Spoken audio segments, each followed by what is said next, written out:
Fala pessoal, quero cumprimentar cada um de vocês com a paz do Senhor e no vídeo de hoje eu quero estar aqui trazendo para vocês um testemunho do que é que me levou a deixar de ser católico e a me tornar protestante. E antes aqui, de início, antes de eu começar a dizer para vocês os motivos, o que me levou a deixar de ser católico e a me tornar protestante, eu vou ler aqui para vocês dois versículos da Bíblia. Um que se encontra em Atos, capítulo 17, e versículo de número 11, e outro que se encontra em 2 Coríntios, capítulo de número 5 e versículo 17.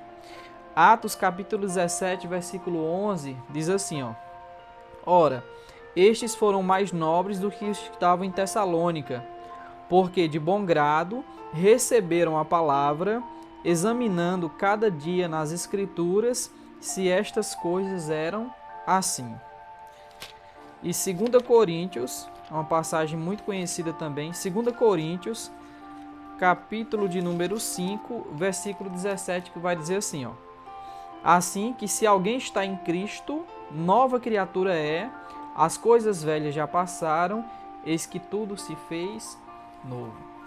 Então, pessoal, o que foi que me levou, né? O que aconteceu na minha vida que fez com que eu deixasse de ser católico e me tornasse protestante? Bom, aconteceu da seguinte forma. No ano de 2011, na época eu tinha 18 anos de idade, e eu fiz o meu primeiro concurso público. Naquela época eu fiz o concurso dos Correios para o cargo de carteiro. E eu passei neste concurso em 8º lugar na época. Passei em 8º, eu tinha acabado de terminar ali o ensino médio, estava estudando, fazendo um cursinho para vestibular, e aí fiz esse concurso e passei em 8º lugar. E na época, quando eu passei neste concurso, eu tinha acabado de conseguir também um emprego como vendedor de uma loja de construção na minha cidade. Aí veio a seguinte mensagem no meu coração, na minha mente: poxa, Deus está me abençoando, me concedeu um novo emprego, me permitiu que eu fizesse este concurso, passasse neste concurso, o que é que eu estou fazendo para Deus? Na época veio essa pergunta no meu coração, e aí eu decidi fazer o seguinte: eu vou me dedicar mais para as coisas de Deus. Como eu era católico, eu passei a ser mais frequente na igreja, porque até aquela época eu ia para a igreja junto com os meus amigos e eu fazia o quê? Ia para a igreja, não entrava nem na igreja e assistia a missa, né, entre aspas, do lado de fora. Ficava ali conversando com os amigos, olhando para as meninas e tal.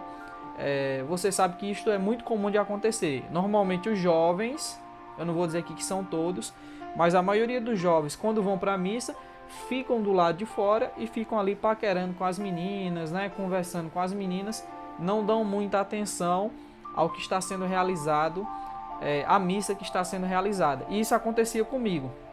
Só que depois que eu ganhei essa oportunidade de trabalho e que eu passei neste concurso para carteiro, foi o último concurso que teve para os Correios no ano de 2011, eu decidi me dedicar mais para as coisas de Deus, em uma forma ali de ser grato a Deus por tudo que Ele estava fazendo na minha vida. Beleza, então comecei a ir para a igreja, e desta vez agora eu ia para a igreja e assistia a missa. Entrava dentro da igreja, participava de tudo que era realizado, e comecei também a participar de um grupo de oração que tinha na minha cidade, que era realizado entre os jovens carismáticos. Então eu comecei a participar desse grupo de oração. Eu não tinha Bíblia, eu pegava uma Bíblia emprestada da minha vizinha e ficava lendo essa Bíblia nos finais de semana e levava ela também para esse grupo de oração que eu estava participando na Igreja Católica. E por incrível que pareça, o cara que era o responsável por este grupo de oração, trazia lá os ensinos para a gente. Sabe de quem eram os ensinos que ele trazia? Ele mesmo dizia para a gente: era do pastor Silas Malafaia. Os ensinamentos que ele trazia eram ensinamentos que eram transmitidos na TV pelo pastor Silas Malafaia. E ele, apesar de ser católico, ele dizia que admirava muito o pastor Silas Malafaia, porque o Silas Malafaia pregava a verdade, falava do amor de Deus, e ele gostava muito dos ensinamentos e ele trazia para que a gente pudesse ali estudar e aprender juntos a palavra de Deus. Então, inclusive, na época eu lembro que esse nosso líder ele dizia assim: pessoal, não deixem que o nosso superior, que na época lá era o padre, né, fiquem sabendo que eu trago para vocês ensinos, né, pregações do pastor Silas Malafaia, porque ele não gosta nem de ouvir no nome do Malafaia, quanto mais ele ficar sabendo que eu trago aqui esses ensinos para vocês. Então, isso aconteceu. Aí o que foi que aconteceu? Fiquei sabendo, passei no concurso e ainda ia ter ainda outras etapas do concurso, e eu continuei fazendo parte de um pré-vestibular, porque eu estava estudando para fazer o vestibular, que o meu sonho era fazer direito. E nessa sala de cursinho de pré-vestibular, eu sempre me destaquei. Por quê? Porque eu sempre gostei de estudar e era um cara que me destacava. E aí certa vez entrou 2 novos colegas na sala. E esses 2 novos colegas, eu fui saber depois, os 2 eram evangélicos, eram cristãos evangélicos. E o que é que acontecia nesse cursinho? Tinha um amigo nosso, um colega nosso lá de aula, que ele tinha um problema, é até engraçado dizer, né? Um problema de pum. Por quê? Toda aula ele soltava 2, 3 puns, né? Toda aula era sine qua non, acontecia. Toda aula ele soltava 3 puns durante a aula. E aí todo mundo ria. Todo mundo ria, dizia: ah, rapaz, como é que você faz um negócio desse? Meu Deus do céu. Aí saíam da sala de aula e tal. E isso aconteceu por diversas vezes. E tinha uma professora nossa lá do cursinho, uma professora de português, que ela era carismática e bastante dedicada na Igreja Católica. E nessa época eu também ainda era católico. Aí um dia isso aconteceu, o rapaz soltou o pum dele, todo mundo ficou achando graça, rindo, se fez que ia sair da sala e tal. Aí essa professora foi e disse assim: vocês deveriam ter vergonha na cara de vocês, porque vocês estão zombando aqui do nosso colega, mas o nosso colega só faz isso porque ele tem um problema. Ele retirou uma parte do intestino e ele não consegue segurar. Então quando vem o pum, ele não segura. É por conta disso. Então vocês deveriam ter vergonha na cara de estarem fazendo isso com um colega de vocês. Aí ela foi e ressaltou o seguinte: mas muito me admira aqui 2 pessoas. Aí ela apontou exatamente para os 2 jovens que eram evangélicos e disse assim: ó, eles 2 aqui. Porque toda vez que isso acontece, eles não riem. Eles não zombam do nosso colega. Então quero dar aqui o parabéns aos 2, porque eles não riem em nenhum momento dessa situação. E eu, pessoal, eu sempre tive algo comigo de sempre olhar para os melhores e buscar me espelhar nos melhores. Então, quando eu vi ela dizendo isso para eles 2, eu olhei para eles e disse aqui no meu consciente, né, na minha consciência: eu vou ser igual a esses caras. Porque eu vi que eles se destacaram, que eles testemunharam ali serem pessoas diferentes. Aí eu disse: eu vou ser igual a esses 2 caras. Foi o que aconteceu, me aproximei deles, e um deles era o filho do pastor da minha cidade, que hoje, por coincidência, é meu cunhado. Eu acabei se casando com a irmã dele. E o outro era um dos líderes da mocidade, né, do grupo de jovens da igreja evangélica da cidade. Então eles começaram a se aproximar de mim, a falar de Jesus. Eu fui para uma cruzada evangelista que estava acontecendo na cidade, um culto que estava acontecendo no dia 22 de julho de 2011. Tinha vindo até irmãos americanos, né, cristãos americanos evangélicos, para realizar essa cruzada. Foi um momento que abençoou muito a minha cidade. E foi aí onde eu aceitei Jesus, né, entreguei a minha vida a Jesus, mas mesmo assim eu não me tornei evangélico a partir daquele dia. Por quê?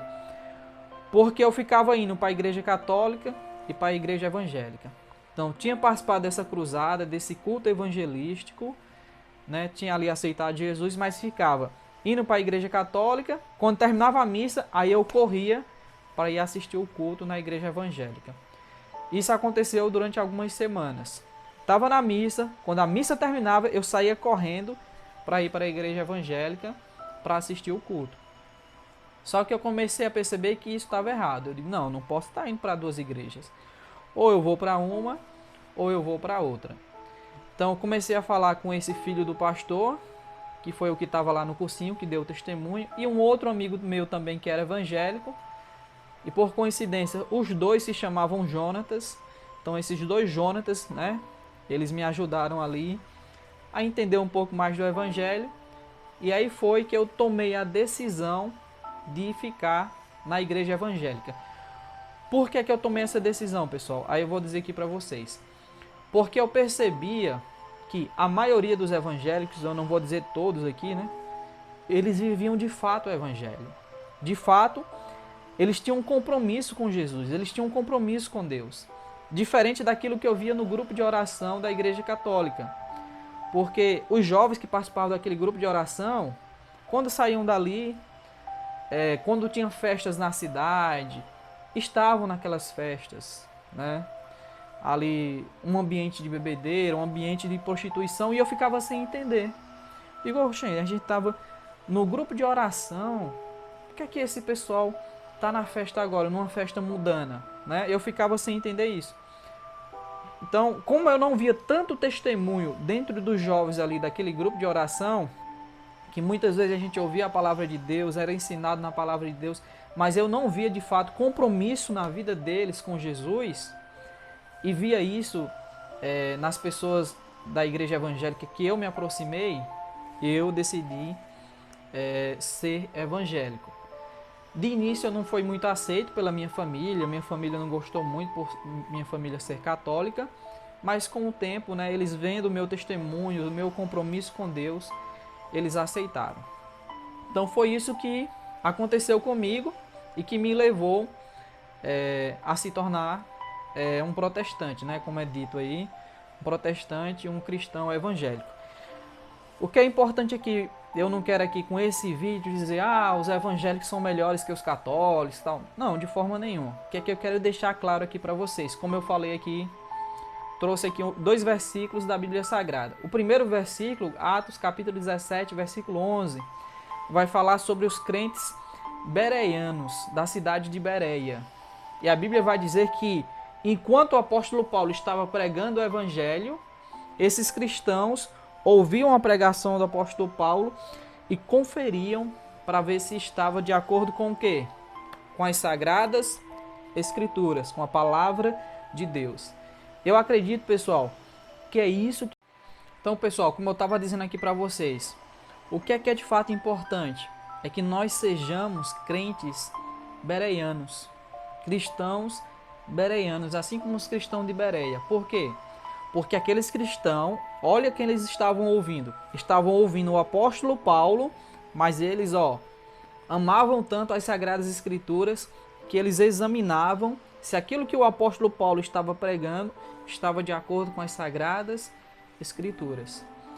O cristão verdadeiro, a vida dele deve se pautar pela palavra de Deus, pelas Sagradas Escrituras. Então, seja qual for a religião da qual você participa, se você é protestante, se você é católico ou uma outra religião, o que é que você precisa atentar? É se aquela pessoa que é o líder, se ali na sua religião está sendo ensinada a palavra de Deus. Porque um verdadeiro cristão, ele pauta a sua vida pela palavra de Deus. Ele vai buscar viver uma vida de acordo com as sagradas Escrituras.